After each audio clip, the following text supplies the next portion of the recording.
नाज़रीन इकराम, पाकिस्तान मुस्लिम लीग नवाज राजा रंजीत सिंह के बाद पंजाब पर सबसे ज्यादा हुकूमत करने वाले, यानी कि इनकी अपने जो है जमात के अंदर अब दरारें पड़ना शुरू हो चुकी हैं, लड़ाइयां होना शुरू हो चुकी हैं। लेकिन इक्तदार के भूखों के अंदर लड़ाइयां भी होती रहती हैं, इत्तेहाद भी बनते रहते हैं। तो इसमें एक चीज जो है बड़ी क्लियर कर दूं मैं आपको कि इस लड़ाई से पाकिस्तानी सियासत को या इनकी सियासत को कोई फर्क नहीं पड़ने वाला, आने वाले इलेक्शन पर कोई फर्क नहीं पड़ने वाला, क्योंकि ये लड़ाइयां इनके अंदर चलती रहती हैं। और ये घर की लड़ाइयों को बड़े चालाक है, बड़े होशियार है, बाहर नहीं आने देते। पता है इनको कि कमजोर हो जाएंगे, जो अवाम में 2% की इज्जत रह चुकी है वो भी नहीं रहेगी।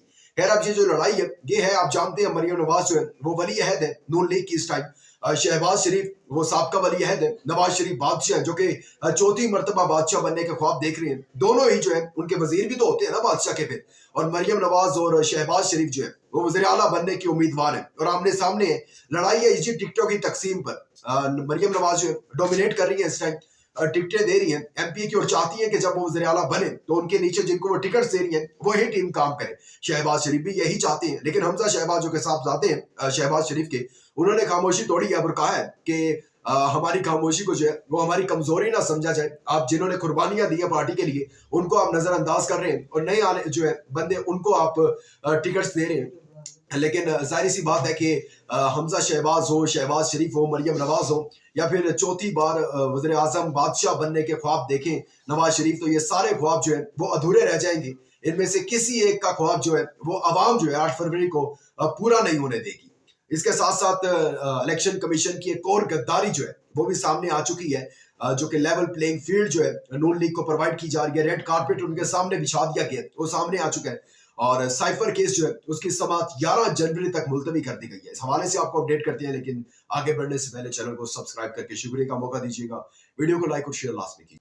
नाज़रीन करम, आप सब जानते हैं कि इस तरह एक एक आइन और कानून जो है हमारे मुल्क में उसकी किस तरीके से जो है वो धज्जियां उड़ाई जा रही हैं। और फवाद आपको पता है कि निगरान हुकूमत में कई दफा दरख्वास्तें दी गई कि नहीं कर सकते, उनका एक सियासी जमात के साथ ताल्लुक है, वो नहीं रह सकते हैं निगरान हुकूमत में एक वजीर। लेकिन इलेक्शन कमीशन में ये दरख्वास्त पड़ी रही, लगता था कि इंसाफ मिलेगा। सुप्रीम कोर्ट ने जब कहा था कि आप आइन और कानून के मुताबिक फैसले करें, लेवल प्लेइंग फील्ड फराहम करें सबको, लेकिन उसके बाद आज जो है इलेक्शन कमीशन ने कह दिया फवाद वो है जो कि नवाज शरीफ, नून लीग, शहबाज शरीफ पूरी नून लीग के साथ इस तरह अटैच है। और नून लीग तो पहले चाहती है कि वो किसी ना किसी जगह उनके आरओज, रिटर्निंग ऑफिसर कहीं ना कहीं लगे हो, यानी कि पूरा का पूरा इलेक्शन कमीशन वो खरीद ले। ऑलरेडी खरीदा हुआ है, लेकिन वो चाहते हैं जो आवाम के वोट की ताकत है उसको भी किसी तरीके से खरीदा जा सके, फुल धांधला जो है वो पूरे मुल्क के अंदर मारा जा सके। लेकिन आज इलेक्शन कमीशन ने यही कहा कि वो तो वजीर नजकारी है,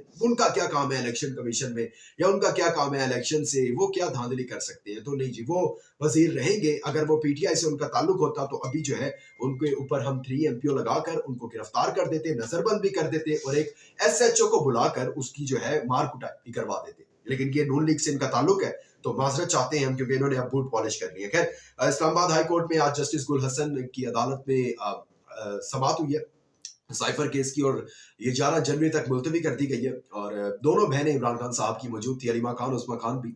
और जज ने बड़े जबरदस्त जो है सवाल किए, और बहुत जबरदस्त, और अटॉर्नी जनरल जो थे उस पर खामोश रहे। और तकरीबन जो पहले कहा जा रहा था कि 22 गवाहान की जो है वो गवाही कर ली गई है, और 10 उसमें से ऐसे हैं, अटॉर्नी जनरल अब खुद कह रहे हैं, जिनकी गवाही कानून और आइन के मुताबिक नहीं हुई है। ये किसी ने निकाला, लेकिन वो खुद कह रहे हैं ये। और 12 गवाह जो है उनकी गवाही रिकॉर्ड कर ली गई है, यानी कि ये 12 गवाह उन्होंने गवाही तब दी है जब ना अदालत में वकील था, ना जज था, ना इमरान खान के वकला थे, ना शाह महमूद कुरैशी के वकला थे, ना इमरान खान खुद थे। लेकिन वो गवाही हो गई, रिकॉर्ड हो गई, और ना किसी को पता चला, बस टिकर आना शुरू हो गए न्यूज चैनल्स के ऊपर कि 22 गवाहान ने जो है वो जरा मुकम्मल हो गई है उनके ऊपर, और उनकी गवाही जो है वो भी मुकम्मल हो गई है। अच्छा, जज साहब ने एक सवाल किया कि आप कहते हैं कि ओपन ट्रायल, हमें बता दें कि ओपन ट्रायल क्या होता है। आपको हम इतनी दफा बता चुके हैं, लेकिन आपको समझ में नहीं आ रहा। हमने कहा कि खान साहब को अदालत पेश करें, आपने कहा नहीं सिक्योरिटी इश्यूज है, हमने कहा ठीक है। आपने कहा कि अडयाला जेल में समाअत होगी, हमने कहा ठीक है। उसके बाद ये था कि इसका ओपन ट्रायल होगा या मीडिया होगा, आपने उसके बाद मीडिया को आने दिया, लेकिन उसके बाद दोबारा आपने कह दिया कि मीडिया जो है, अगर वो कोई भी शख्स, social media, main stream media, या कोई शख्स जो है वो इस मुतालिक बताएगा तो उसके ऊपर भी ऑफिशियल सीक्रेट एक्ट लगेगा। तो आप चाहते क्या है, हमें बता दें कि ओपन ट्रायल का मतलब क्या है। एक तरफ तो आप कह रहे हैं कि इसको खुफिया रखना है इस ट्रायल को, लेकिन दूसरी तरफ जो है वो आप गवाहान की जो रिपोर्ट्स हैं वो भी सबके सामने पेश कर रहे हैं। ये चल क्या रहा है आप हमें बता। और इसकी समाज जो है वो फिर 11 जनवरी तक मुलतवी कर दी गई है, और जो इसका ट्रायल है वो लग अब ये रहा है कि रुक जाएगा, क्योंकि 11 जनवरी अभी थोड़ा लेट है, और इस दौरान जो है अडयाला जेल में इसका ट्रायल नहीं होगा। लेकिन आज भी बहुत चुभ रही होंगी बातें इनको जज साहब की, और ये चाहते थे कि खान साहब को किसी न किसी तरीके से दिसंबर से पहले या दिसंबर तक जो है वो साइफर केस में सजा हो जाए, लेकिन कायम मकाम चीफ जस्टिस जो है वो इस केस को पहले ही उड़ा चुके हैं और कह चुके हैं कि ये तो केस बनता ही नहीं है, और शाह महमूद कुरैशी और इमरान खान की जो है वो जमानत हो गई है। खैर, अपना बहुत ज्यादा ख्याल रखिएगा, अपने इंपॉर्टेंट फीडबैक देना मत भूलिएगा। दीजिएगा इजाजत, अल्लाह हाफिज़।